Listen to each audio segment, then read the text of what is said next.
I'm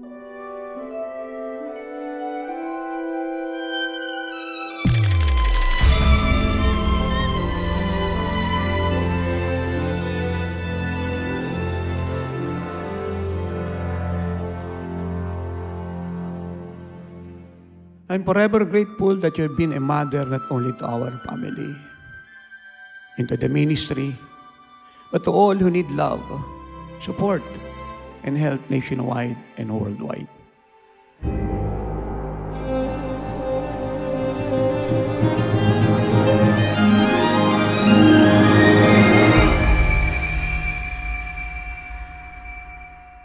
Sumula noon ay pinag-isa tayo ng Diyos hanggang ngayon.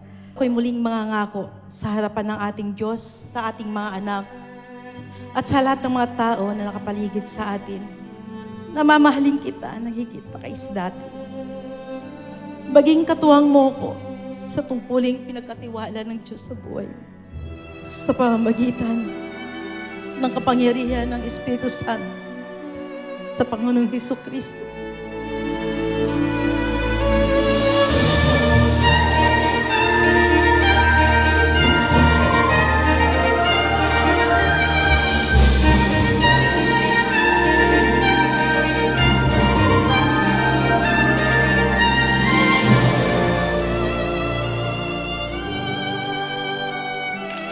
We consecrate ourselves once more before God and renew our vows to each other that we will full blast with the mandate. Teach the church to be like Jesus.